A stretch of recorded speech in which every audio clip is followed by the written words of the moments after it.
If you've been following this channel from the very beginning, then you may have known that a few years ago I was suffering from a chronic skin condition called Topical Steroid Withdrawal, where its symptoms are physically disfiguring and extremely painful. During the first part of my TSW journey, I spent a lot of money on naturopathic doctors, supplements, and natural remedies, but my skin kept worsening. So when it came to the point when I was bedridden due to extreme skin pain, I stopped spending my money on these things. After I stopped, I did 8 things, and after 5 months, I saw big improvements in my skin. I was no longer bedridden in pain, was able to resume living my life, and experienced increasing peace.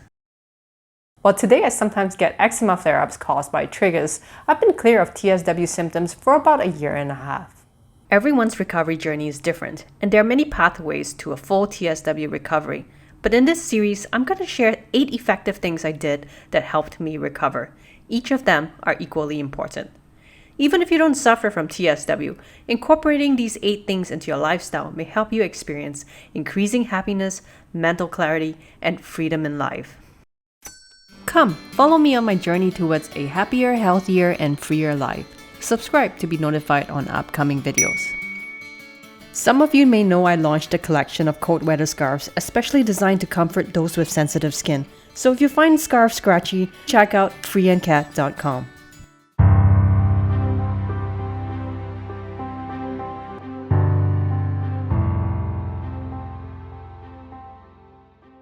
One, changing my perspective. Sounds like a small thing, but it isn't. This was the turning point of my recovery journey. I accepted the possibility that I may be living with this painful condition for the rest of my life. Some people feel uncomfortable hearing that because they think that I'm saying that I'm giving up hope. No, I'm not giving up hope. I am giving up the expectation that I have to heal 100% in order to live and move on with my life. I didn't know how long it was going to take for me to heal. My skin was so bad that I wasn't sure if I could heal in 10 years. But I can't sit there in misery waiting for that day to come. Since there was a limit to what I could physically do at that time, I made adjustments to my lifestyle to prioritize my healing. That also meant that I had to tweak my ambitions and goals to be more realistic for that period.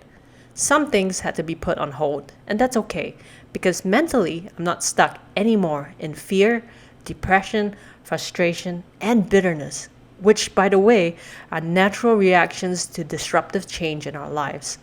I think everyone has to experience denial and then grief in order to get to the point of acceptance.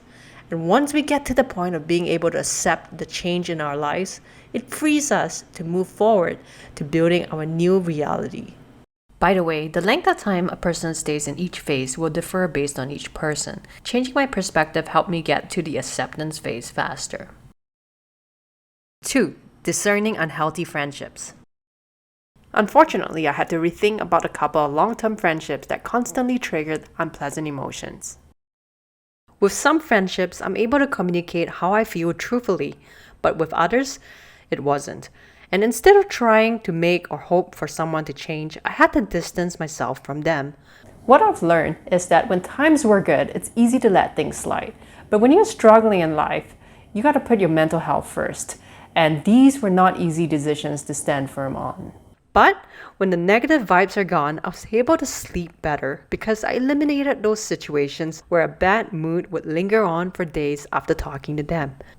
Eliminating unhealthy interactions gave me better sleep, increased peace, and less unnecessary skin flare-ups, which contributed to more days of calmer skin and a conducive environment for faster skin healing. 3. Standing firm on boundaries. Boundaries are like gates that allow others to access different parts of your life. It could be your time, your energy, your privacy, your presence, etc. You are the gatekeeper of your boundaries. Everyone's boundaries are different. Knowing, setting, standing firm on your boundaries is being kind to yourself, and it's liberating. I started getting into a habit of staying true to myself and not committing to anything that I don't want to do or don't feel like doing. This gives me the time and space to do the things that I want to do, or rest, or rejuvenate. If you find it challenging to communicate your boundaries in certain scenarios, get into a habit of doing that without giving a reason why. The first few times might feel uncomfortable, but it gets easier with practice. Here's an example. I declined invitations to meet up when I'm not feeling up for it. Depending on the person, I'll let them know that I can't, or I have plans, Or I'm busy. Thankfully, most people are good with respecting boundaries, and I appreciate them. I used to feel that I have to explain to others what TSW is, but I stopped. It is unnecessary. At the most, I will say I'm not feeling well, and that's usually enough for others.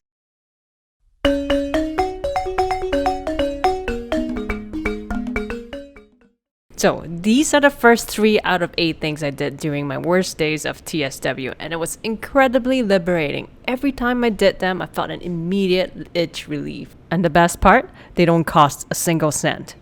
So 5 more things I did during this period which led to big improvements to my skin healing, and that will be in part 2 of this series, which will be in the next video. Thanks for watching. I'll see you next time.